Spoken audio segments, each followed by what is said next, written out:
ಅತ್ತೆ हाँ भूमिका बा ಕೂತ್ಕೋ ಏನು ವಿಷಯ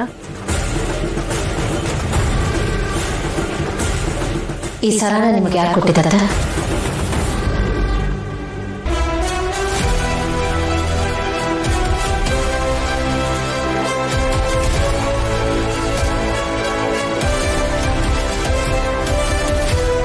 ಯಾಕಮ್ಮ ಇದು ಗೌತಮ್ ತಂದೆ ಕೊಟ್ಟಿದ್ದು ಅಲ್ಲ ಈಗ ಯಾಕೆ ಹೇಳ್ತಾ ಇದೀಯಾ ಇದ್ರ ಬಗ್ಗೆ ನಿನಗೆ ಗೊತ್ತಿರ್ಲಿಲ್ವಾ ಗೊತ್ತು ಅತ್ತೆ, ಆದ್ರೂ ಯಾಕೆ ಹೇಳ್ತಾ ಇದೀಯಾ ಯಾಕಂದ್ರೆ ಇದ್ರಲ್ಲಿ ಸಮಸ್ಯೆ ಇದೆ.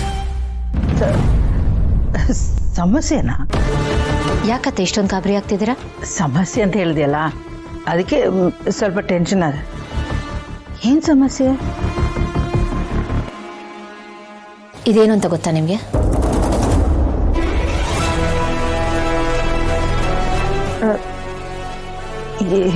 ಏನಮ್ಮ ಇದು? ಸರಿಯಾಗಿ ನೋಡಿ ಅತ್ತೆ, ನಿಮ್ಗೆ ಗೊತ್ತಾಗುತ್ತೆ. ಇಂಥದ್ರಲ್ಲೆಲ್ಲ ನಾನು ಸ್ವಲ್ಪ ದಡ್ಡಿ. ಏನದು? ಮೈಕ್ ಅತ್ತೆ.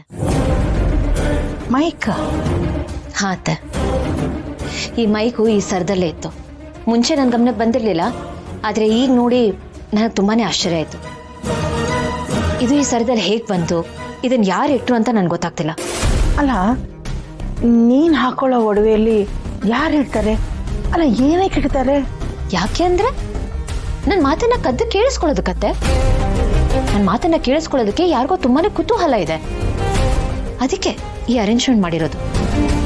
ಅತ್ತೆ, ಈ ಸರನ ನೀವು ನನಗೆ ಕೊಡಕ್ ಮುಂಚೆ ಎಲ್ಲಿಟ್ಟಿದ್ರಿ?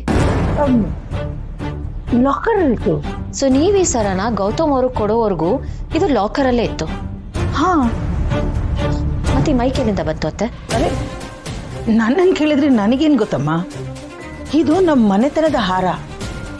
ನಮ್ಮ ಮನೆ ಹಿರಿ ಸೊಸೆ ಕೊಡಬೇಕು ಅಂತ ನಿಮ್ಮ ಮಾವ ನನ್ನ ಹತ್ರ ಹೇಳಿದ್ರು, ಅದಕ್ಕೆ ಇದನ್ನ ಗೌತಮ್ ಕೈ ಕೊಟ್ಟಿದ್ದೆ.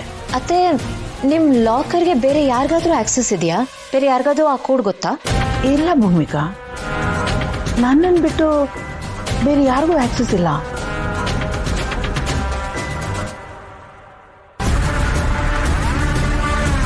ಈಗಾಗಲೇ ಈ ಮನೇಲಿ ಏನೆಲ್ಲ ನಡೆದೋಗಿದೆ.